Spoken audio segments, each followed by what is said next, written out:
We'll move ahead to reviewing our national dailies. Let's take a look at what made it to the front pages of today's newspapers. We'll kickstart with a Daily Trust and the border headline, couple, daughter kidnapped in Katsina. That's on pages 3 and 4 of the Daily Trust. And just above the bolder headline, Dr. Yahaya chairs Daily Trust Board of Economists. That's on page 29 of the Daily Trust. Taraba Deputy Governor resumes after 8-month absence. That's on page 36 of the Daily Trust newspaper. And ASU protest over welfare threatens strike.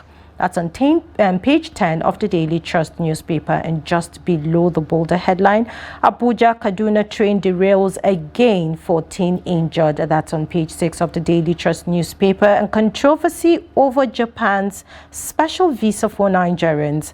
That's on page 38 of the Daily Trust. Daura host Durbar to mark World Hausa Day. That's on page 37 of the Daily Trust newspaper. And lastly, we have address corruption allegation, lawyer. CSOs tell Kano government. That's on page 14 of the Daily Trust newspaper. Do well to get yourself a copy to stay informed. All right, next up, we have The Guardian. Right in front, we have over 5,000 cargoes trapped at ports amid 2 trillion naira demurrage losses. At the top left, we have ASU threatens nationwide strike over unmet demands. Court orders forfeiture of ex-military officers. 5 billion naira shares to federal government. We have insecurity. Tinubu to unveil revised national counter-terrorism strategy. That's on page 3 of The Guardian newspaper. Pauses over security contracts maintenance after 188th train derailment in 6 years. That's on page 6 of The Guardian. Gunmen kidnap pastor worshipper couple in Kogi and Katsina. That's on page 30 of The Guardian newspaper. Rivers local government appalls police vow tough time for cultists and troublemakers. Oshun drags federal government to Supreme Court over withheld local government funds. That's on page 5 of The Guardian newspaper. We have electricity consumers raise concerns over tariff hike, epileptic supply. That's on page 7 of The Guardian newspaper. Pencom Mall's new pension investment rules recovers 4.57 billion naira from 138 defaulting employers. Patients, caregivers groan as power cut throws Yaba Psychiatric Hospital in darkness. That's on page 8 of The Guardian newspaper. Grab yourself a copy and stay informed. All right, joining us this morning to review our national dailies via Zoom is Ben Shamang, former Director News, Voice of Nigeria. Good morning. Good morning, everyone. Thank you for having me. Thank you for joining us this morning. So let's start off with a Daily Trust. The bolder headlines, we have couple, daughter kidnapped in Katsina. I mean, you know, Nigerians will always ask what exactly is happening to, you know, our security in the country. What is your take on that? I think we should combine that with the kidnapping in Katsina. We combine it with that of Kogi State. Kidnapping is kidnapping. And again, when I saw the story, they said unidentified gunmen. We are giving them soft landing. We are giving them some baby kind of names. They are terrorists. You storm into a place, use guns and kidnap people, take them to unknown destinations against their wish. That is kidnapping. And I think it's also deliberately skewed or planned in such a way that, you know, there is the African Chiefs of Defense Staff conference taking place in Abuja. And the attempt, in my own thinking, is these perpetrators are simply trying to tell the authorities that they remain a force to be reckoned with. Therefore, they must do whatever they feel like doing. And that's why they've gone into this kidnapping in Katsina State. And most of they've targeted what you call the vulnerable group. You kidnap a couple, you kill a vigilante man, and you carry the family away. You know, that kind of a thing. So when you target these soft people who cannot fend for themselves or defend themselves, it's a serious matter. And I saw that someone is saying nowhere except in Katsina, even though that might sound too, I mean. Too much of a hyperbole, but I think that we cannot just say that Katsina is no longer safe. People are doing their businesses, but yes, let's take it. There were attacks, and it is condemnable. All right, let's look at this stories. There's Taraba Deputy Governor resumes after 8 months absence. What is your take on that? Yes, when the absence was that long, I remember this same program. We looked at it, and it was I mean, anybody can fall sick. So Yaradua fell sick, Buhari fell sick. At the point Tinubu goes to hospital for some checks. So it's nothing unusual when human beings fall sick. It's good that thing is back. But when people were trying to impugn some political motives and all that stuff, we can't find the deputy governor. Some people were falling short of calling for some medical examinations that could lead to impeachment and all that stuff. He didn't abscond. He was sick. He was sick, and so be it. And when somebody is sick, if he does not tell the public what is worrying him, or he tells a member of the family to tell the public, or he tells the doctor to tell the public what is happening, it simply remains a secret to him. Even though, as it is said, when you throw your heart in the ring, you can no longer hide because you are a political figure, you are politically exposed. And that's the story of the Taraba state governor. But good thing he's back, and we pray that a good governance will follow immediately. All right, then let's hear your thoughts on the Abuja Kaduna train derails again. Yesterday we got the news, and 14. It was reported that 14 people were injured, but thank God, no life was lost. What is your take on that? Yeah, it's yes. This train derailment, quite a lot of things some people want to look at. Was it that I can see somebody is fast as saying that there was a bend, a corner, a kind of, and the train was in a very high speed, meaning that the driver did not apply brakes according to them. But I wonder if they set up what you call the Safety Investigation Bureau here in Nigeria. They've not given out the report, and there are presumptions. Some were also looking at it. Was it that some terrorists went and tampered with the rail tracks? But some people say no, that was too close to some communities.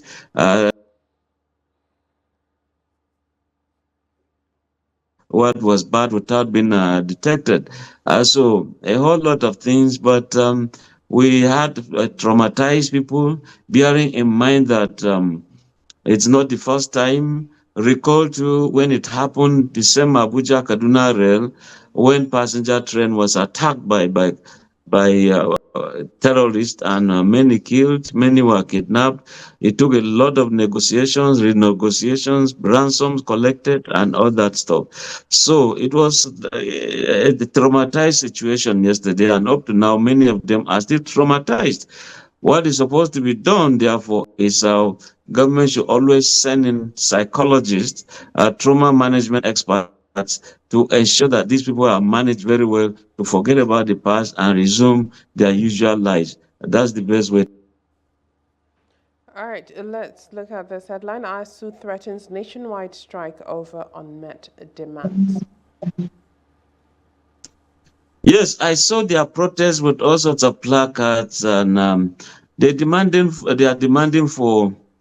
When they went on strike for almost a year, they said, okay, this is a situation whereby government agreed with them that the moment the strike was called off, nobody would be victimized, and salaries will be paid. Okay, we didn't see that lecturers were victimized, but we saw that today they said part of the salaries that time are still being owed. Apart from that, they're saying that the learning environment in the universities are really questionable. And probably that's why government is also putting a moratorium on establishment of new universities for 7 years from now. That has been stopped.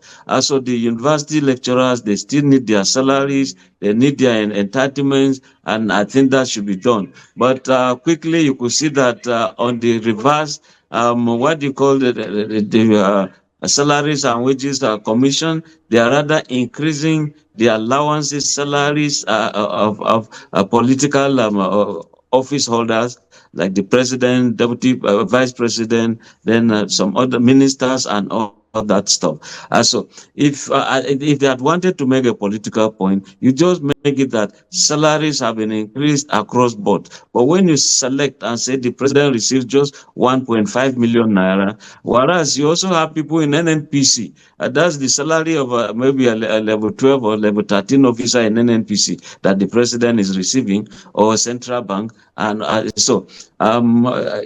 that yes, we need to look at that, but it shouldn't be a bit too selective. It should have been across. All right, let's look at the Guardian. Electricity consumers raise concern over tariff hike, epileptic supply. I mean, the power sector is really facing a lot this period. So, and the Nigerians are complaining about the tariffs and the fact that there's no light in some cities, some states, and some areas in Nigeria. What is your take on that? Yes, you see, Nigerians are paying for darkness. Here you are, you bought a generating set, you buy petrol to run it or diesel to run it, and when finally there is NEPA, the name has refused to go, even though they've changed the name long ago. They charge you for a period that you can't even account for the light.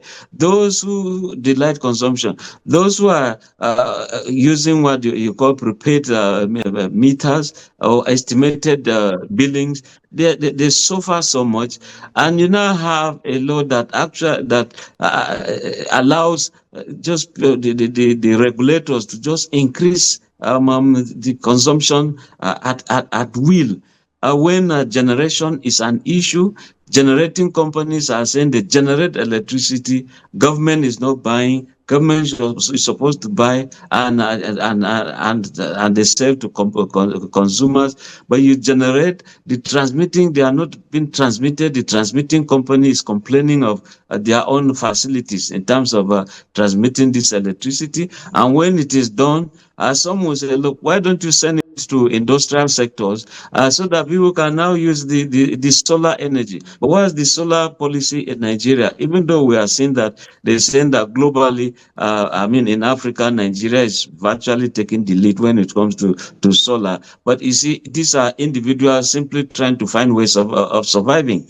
So if we now say, okay, let's have solar for domestic use, our houses, okay, or street lights, then let us have the thermal station, the generating, where you have the dam generating electricity, those ones for heavy industrial use. Outside that is still a problem. So not just individuals, companies are complaining, ministries are complaining, they are overcharged, and many other things, irregularities within the electricity generation, distribution, transmission, and all that stuff.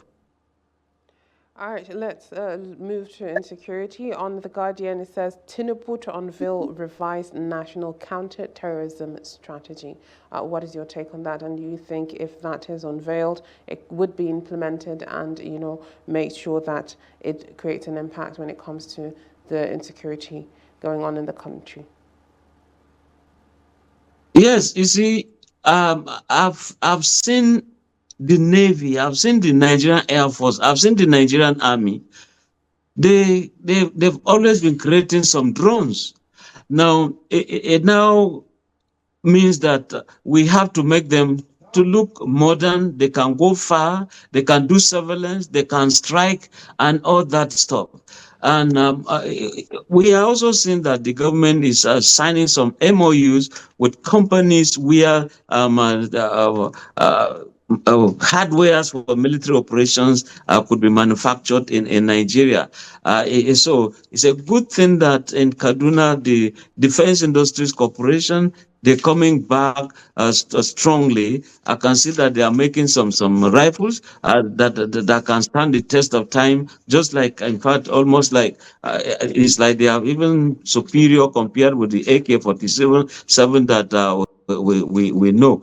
And we also seen the Nzogu being produced and commissioned into war. The Nigerian Navy is also creating some naval equipment. So the Air Force, the same thing. So if all of these are combined together, I think that in terms of the counter-terrorism war or fight, the Nigerian military will always take the war to where it ought to be.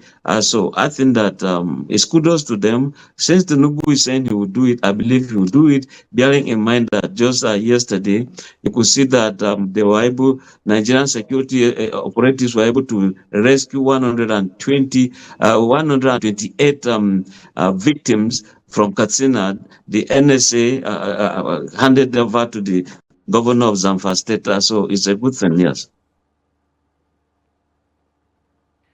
All right, then, what is your take on...